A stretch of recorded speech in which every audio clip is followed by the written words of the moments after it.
પોણિયાના રસ્તામાં થયેલા ભ્રષ્ટાચારના સમાચાર વહેતા થતા હરકતમાં આવ્યા પાલિકા સભ્યો રજૂઆતકર્તાઓને પડખે ઊભા રહેવાને બદલે દાબ દબાણ કરી રહ્યા હોવાથી ગ્રામજનોમાં નારાજગી। પાડી નગરપાલિકા હદ વિસ્તારના પોણિયા ગામ અને ઉમરસાડી દેસાઈવાડ ગ્રામ પંચાયત હદ વિસ્તારને જોડતો અને પલસાણા ગંગાજી તરફ જતો લગભગ 3 કિલોમીટરના રસ્તાના નવીનીકરણમાં કોન્ટ્રાક્ટરે બેદરકારી પૂર્વક કામ કરતા રસ્તો 10 જ દિવસમાં બિસ્માર બની ગયો હતો। જે બાબતે ગામના જાગૃત નાગરિકોએ મીડિયાને બોલાવી રજૂઆત કરતા રસ્તાના ભ્રષ્ટાચારનો પર્દાફાશ થયો હતો। મીડિયાએ અહેવાલ પ્રસિદ્ધ કરતા જ હરકતમાં આવેલા કોન્ટ્રાક્ટર અને સ્થાનિક સભ્યોએ લૂલો બચાવ કરી હજુ રસ્તાનું કામ પૂર્ણ થયું નથી તે પહેલા લોકોએ ખોટી બૂમાબૂમ કરી હોવાનું જણાવી રહ્યા છે। તો બીજી તરફ ગ્રામજનોએ જણાવ્યું છે કે ભલે કામ બાકી હોય પરંતુ જેટલું કામ થયું છે તે તો ગુણવત્તાવાળું હોવું જોઈએ ને। હલકી કક્ષાનું મટીરિયલ વાપરી કોન્ટ્રાક્ટરે જે કામમાં વેટ ઉતારી છે તે જોવા માટે કોઈ પણ સભ્ય આવ્યો નથી અને હવે ગ્રામજનોની પડખે ઊભા રહેવાને બદલે દાબ દબાણ કરી રજૂઆતકર્તાઓને ધમકાવી રહ્યા હોવાનું ગ્રામજનો જણાવી રહ્યા છે। જે બાબતે લોકોએ સભ્ય પ્રત્યે નારાજગી વ્યક્ત કરી હતી। જોકે સમાચાર પ્રસિદ્ધ થતાં જ કોન્ટ્રાક્ટરે ફરી એકવાર રસ્તાનું કામ શરૂ કરી દીધું છે ત્યારે હવે ગ્રામજનો સારો રસ્તો બને તેવી આશા વ્યક્ત કરી રહ્યા છે। આ બાબતે અમારી ટીમે આ રસ્તાના કામ કરતા સુપરવાઇઝર સાથે વાતચીત કરતા તેણે પણ રસ્તામાં વપરાયેલા મટીરિયલ ઓવરહીટ થયેલ હોવાથી આ રસ્તો વેરવિખેર થઈ ગયો હતો એમ જણાવ્યું હતું। ના એટલે ઓવરહીટિંગ થઈ ગયેલું, આપણે કોઈ બી આપણે એડજસ્ટમેન્ટ કરીએ ને તો અમુક ટાઈમે છૂટી જાય એવું થયેલું। મતલબમાં એ છે ને કે અમુક ટાઈમે આપણે જોતા હોય તો બી અમુક ટાઈમ ડિફોલ્ટી આવી જાય ને, કંઈ બી ફોલ્ટ આવી જાય, કાઢી નાખ્યું, બધું ટોટલી કાઢી નાખ્યું। તેમાં એવું છે, આ રસ્તો તો એકચ્યુઅલી ખરાબ હતો જ, પણ અમે જે મીડિયામાં આપ્યું તો બીજા દિવસથી એ લોકોએ કામ ચાલુ કરી દીધું।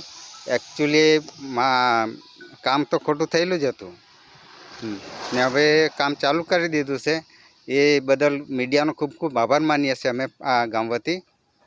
ને હવે કામ સારું થતું છે, પણ હજી સાઈડ શોલ્ડર કે આ તે બાકી છે, પણ હવે કામ ચાલુ કર્યું છે એટલે અમારાથી કંઈ કહી નહીં શકાય, કદાચ કરી જશે। નહીં, કામ અધૂરું આપણે માની લઈએ, સાઈડ શોલ્ડરને અમુક કામ બાકી હતું, પણ જે કામ બનેલું એ તો સારું હોવા જોઈએ ને, એ કઈ રીતે ઉખડી જાય? એમાં કેટલી ખરાબી હતી, આખો લેયર ઉખડી ગયો। એ લોકો જે માણસ આવ્યા એ લોકો તો બધું આ લોકો પાવડાથી બધું બેવું સાઈડે ખેંચીને કરીને ઢક કર્યો બધો। તે માલ બનાવેલો હોય તો પછી તે કેવી રીતે ઉખડી જાય? જો એ લોકો જે ડામર બનાવેલો હોય તો પછી એ લોકો રૂબરૂ અમે મેં જાતે જોયું તો બે આ પાવડાથી બેવું સાઈડ ખેંચીને બેવું સાઈડે બધો કર્યો ને એ લોકો નવે નામથી પાસે ચાલુ કર્યો એ લોકો નદી પરથી। તો પછી આ લોકો એવું જે બનાવી ગયેલા તો પછી આ કેવી રીતે થાય એમ? ને હવે છોકરાઓ અને સભ્ય લોકો એમ કે તમે એક જણને એ લોકો દબાણી કર્યા કરે કે તમે મિટિંગ ભરશો મિટિંગ ભરે પણ તમારે આવીને દેખરેખ રાખવાની જરૂર તો હોય કે નહીં? કે આજે અમારા ગામમાં અમારે વટી અહીંથી ચાલતું છે તો ચાલો અમારે થોડું દેખરેખ રાખવામાં આવે તો અમારે છોકરાને 700 આપવાનો રહી કે નહીં? આજે નવી પેઢીનું નવું એ લોકોનું એ છે। હવે વડીલ લોકો તો પેલા કે અમે ચૂંટીને લાવેલા એ લોકો જોવા તો આવવું પડે ને, જોવા પણ નથી આવતા। તો જણાલું તો ખરું તો પણ જોવા નથી આવતા। એટલે લોકો કહે કે અધૂરું છે કામ, પણ અમને તો એવું નથી લાગતું કે અધૂરું હતું, તો કામ ખરાબ જ કરી ગયેલા। મીડિયાવાળાને બોલાવ્યા અને આ લોકો બધું ચર્ચા ફેલાઈ ગઈ એટલે એ લોકો નવે નામથી પાછું કામ ચાલુ કરી નાખ્યું। હવે એ લોકો કહે કે બ્લોક લગાવવાના છે કે બે સાઈડે કે હવે ખબર નહીં શું કરતા છે। હવે એ લોકોને મોડેથી બોલેલા છે, હવે બ્લોક લગાવે કે નહીં લગાવે તો પાછું ખબર પડે તો પછી પાછા તો મારા પાસે બોલાવવા આવવા પડે કે તમને કે બ્લોક લગાવવાના। હવે સાઇટિંગનો તમે વિચાર કરો, હવે જે દિવસે આ લોકડાઉન પહેલાં મિટિંગ રાખી કનુભાઈ દેસાઈ આવ્યા, ડૉક્ટર કેસી પટેલ આવ્યા, આપણે દેવેન પીસા બધા ઘણા બહુ આવેલા જ્યારે મુહૂર્ત કર્યું જ્યારે। હવે તે જ્યારે કહે કે સાઈડે એમ કે બધું પાકું કરવાનું છે, હજુ તો આપણું બહુ કામ બાકી છે એમ કે પેલો રોડ તો થઈ જવા દેવાય એમ કે રોડ થઈ જાય એટલે પછી પેલું કામ ચાલુ કરવાના। આજે રૂબરૂ હવે તે વટીમાં લોકડાઉન લાગી ગયો, ચોમાસું પડી ગયું।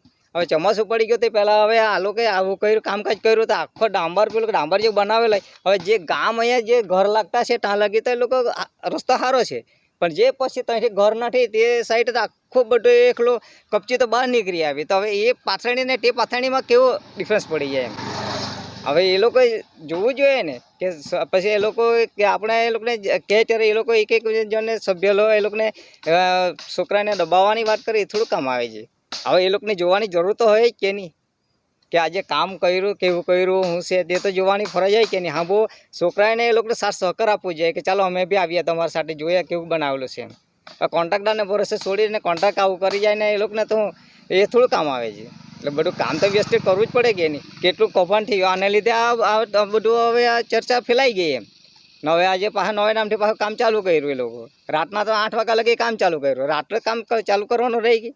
દિવસે પેલો કે ચાલી 5 વાગે છૂટી જાય કે 6 વાગે છૂટી જાય. રાતના લગી તો કામ ચલાવે એ લોકો કરે.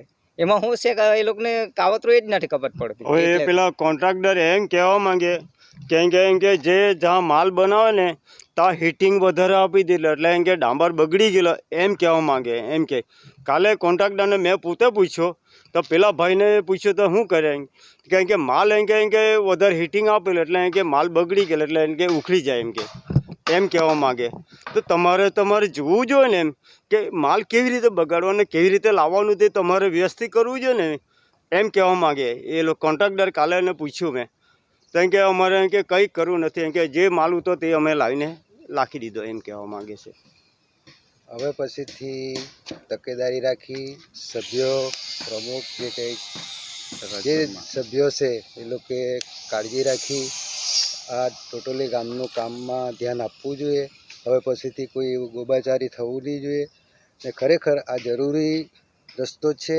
ટેકનિકલી જે કામમાં ખરેખર તો સભ્યએ પણ ધ્યાન આપવું જોઈએ અને આ ગામના અમારા જે છોકરાઓ છે લોકો ધ્યાન આપી તમારા જેવા મીડિયાને જાણ કરી તમે આવ્યું જોયું અને અત્યારે એ લોકો કામ ચાલુ કર્યું છે અને સારું કામ થાય એવી આશા છે અને થવું પણ જોઈએ. એ વાત મને સાંભળવા મળી છે ને ખરેખર આવું થવું નહીં જોઈએ ને ખરેખર આ તો સારી વાત કહેવાય.